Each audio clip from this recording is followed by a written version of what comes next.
वालेकुम जी। हम अब देखते हैं कि डेमोक्रेसी को जो है वो स्ट्रेंथन कैसे किया जा सकता है या डेमोक्रेसी को मजबूत किस तरह बनाया जाता है। उसके कुछ इसेंशियल प्रीरिक्विजिट्स है डेमोक्रेसी के। देखिए, सबसे पहले इंक्लूसिव पॉलिटिकल प्रोसेस होना चाहिए। अब जो इंक्लूसिव पॉलिटिकल प्रोसेस है उसको हम इस तरह देख सकते हैं कि जिसके अंदर जो लोग हैं वो पार्टिसिपेट कर पाए, यानी कि लोग जो है उनको अपॉर्चुनिटी दी जाए कि वो जो है अपने जो है वो डिसीजंस में टेक पार्ट कर सके। अच्छा, उसके बाद अगर देखा जाए तो पाकिस्तान में, अगर देखा जाए तो पाकिस्तान में जो है वो बहुत ही इस मामले में बहुत एक जो बहुत उस तरह से लोगों की पार्टिसिपेशन बिल्कुल भी नहीं है, बल्कि ये जो पाकिस्तान में जो पॉलिटिकल प्रोसेस है वो बहुत ज़्यादा वायलेंस बेस्ड पे होता है भाई, और डिसेप्शंस बहुत होती है, और इसके अलावा इंटिमिडेशंस होती है, इनकी धमकियों पे बेस होता है। और फिर उसके अलावा अगर देखा जाए कि अब इसको इंक्लूसिव पॉलिटिकल सिस्टम को देखिए, मैंने वर्ड लिखा है कि होता क्या है इंक्लूसिव पॉलिटिकल प्रोसेस, जिसके अंदर लोगों को टेक पार्ट करवाया जाए। और फिर पाकिस्तान के अंदर वाई क्यों है ऐसा, पाकिस्तान के अंदर कैसा है, पाकिस्तान के अंदर जो है वो बहुत ज़्यादा वीक है और इसको किस तरह इम्प्रूव किया जा सकता है।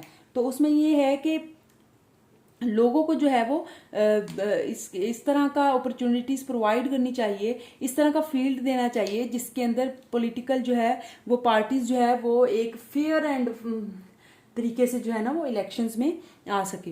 अच्छा, अगर देखा जाए तो दूसरा जो इसका जो है वाइब्रेंट जुडिशरी।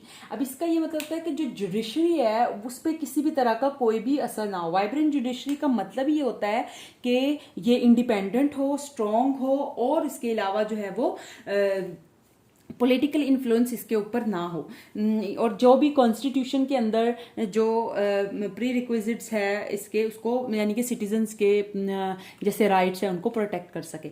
अच्छा, अब अगर देखा जाए तो पाकिस्तान में कैसी है, या पाकिस्तान में वाइब्रेंट जुडिशरी नहीं है, उसकी वजह क्योंकि पाकिस्तान के अंदर जुडिशरी स्ट्रॉन्ग इसलिए नहीं है क्योंकि उस पर पॉलिटिकल जो इन्फ्लुएंस बहुत होता है और वो बहुत इंटरफेरेंस उसका पॉलिटिकल सिस्टम्स में होता है, और उसी में उसका जो मतलब जुडिशरी का ज़्यादा इंटरफेरेंस है। अब इसको स्ट्रेंथ कैसे किया जा सकता है, इसको स्ट्रेंथ करने की बहुत ज़रूरत है क्योंकि ये डेमोक्रेसी की एक मेन कॉज है जो कि एक डेमोक्रेसी को स्ट्रॉन्ग करती है। अब इसको स्ट्रॉन्ग करने के लिए आप ये हो सकता है कि इसको इंडिपेंडेंट जो है वो इसको रिसोर्सेज दी जाए, और इसको ताकि ये अपनी जो है वो ड्यूटीज जो है वो उसी अपनी ही ड्यूटीज को परफॉर्म करे रादर देन कि इंटरफेयर करे।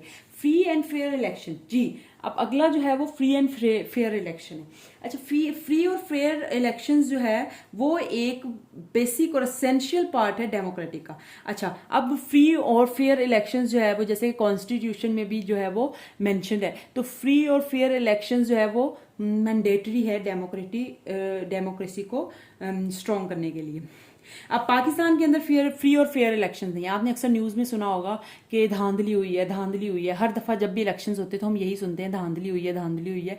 तो धांधली हुई मीन्स के फ्री और फेयर इलेक्शंस नहीं हो पा रहे। अगर फ्री और फेयर इलेक्शंस पाकिस्तान में नहीं हो पा रहे तो फिर ये भी एक बहुत बड़ी वजह है जिसकी वजह से पाकिस्तान की डेमोक्रेसी स्ट्रांग नहीं है। फ्री और फेयर इलेक्शंस जो है अगर जैसे ही हो जाए तो पाकिस्तान एक जेन्युइन डेमोक्रेसी जो है वो एक जन्म लेगी, जिससे पाकिस्तान के हालात इंशाल्लाह बहुत उम्मीद है कि अच्छे हो जाएंगे। नंबर अगर 4 पे आए, वाइब्रेंट रिस्पॉन्सिव फ्री मीडिया जी। अब ये होता क्या है, ये फ्री मीडिया ही होता है कि जो कि लोगों को अवेयर करता है, एजुकेट करता है कि आपके राइट्स ये हैं, या अगर कोई पॉलिटिशियंस रॉन्ग डीड्स कर रहा है तो उसको जो है वो आपने किस तरह अकाउंटेबल करना है, अवेयरनेस देता है लोगों को, जो कि वाइब्रेंट रिस्पॉन्सिव फ्री मीडिया। लेकिन वाई पाकिस्तान में क्यों नहीं है जी? पाकिस्तान में बिल्कुल नहीं है क्योंकि पाकिस्तान में इस पे पॉलिटिकल इन्फ्लुएंस होता है, ये इंडिपेंडेंट होता है पॉलिटिकल पार्टीज पे, और ये बिल्कुल भी ट्रांसपेरेंसी के साथ काम नहीं करता।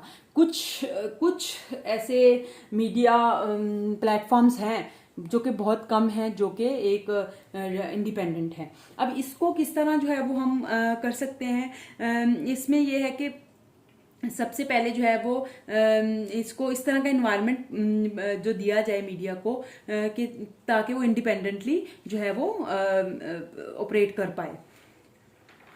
मीडिया का इंडिपेंडेंट होना बहुत ज़रूरी है। किसी भी कंट्री के अंदर मीडिया का रोल बहुत अहम किरदार अदा करता है और ये डेमोक्रेसी की एक बेसिक जो है वो एक बेसिक पिलर है। मीडिया बेसिक पिलर है डेमोक्रेसी का।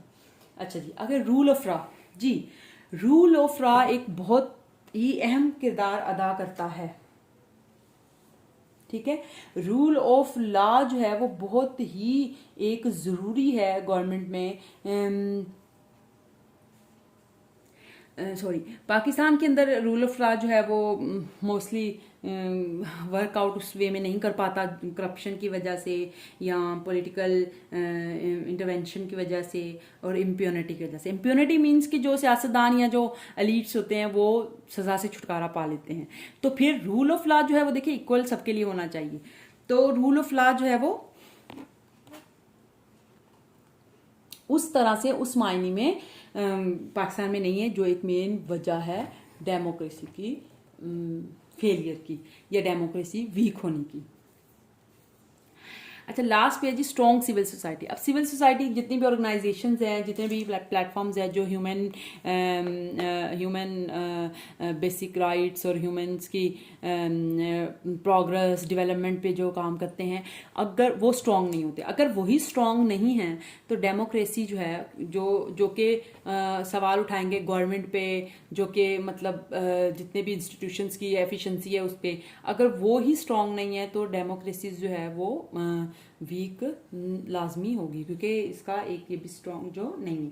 अच्छा, देखा जाए तो डेमोक्रेसी जो पाकिस्तान के अंदर है वो डिपेंड करती है कि इसको जो है वो इसको स्ट्रॉन्ग जुडिशरी दी जाए, फ्री फेयर इलेक्शन करवाए जाए, और उसके अलावा इंडिपेंडेंट और रिस्पॉन्सिबल और वाइब्रेंट मीडिया हो, रूल ऑफ लॉ हो, इंक्लूसिव पॉलिटिकल प्रोसेस, ये जो है वो, और स्ट्रॉन्ग सिविल सोसाइटी हो। यही अगर हम जो प्री रिक्विजिट्स है डेमोक्रेसी के, अगर इनको अवेल करते हैं और इनको इम्प्लीमेंट करते हैं तो इंशाल्लाह पाकिस्तान का फ्यूचर डेमोक्रेसी में बहुत स्ट्रॉन्ग और मजबूत होगा। Thank you so much for today. इंशाल्लाह will come with new video. Allah हाफिज़, टेक केयर।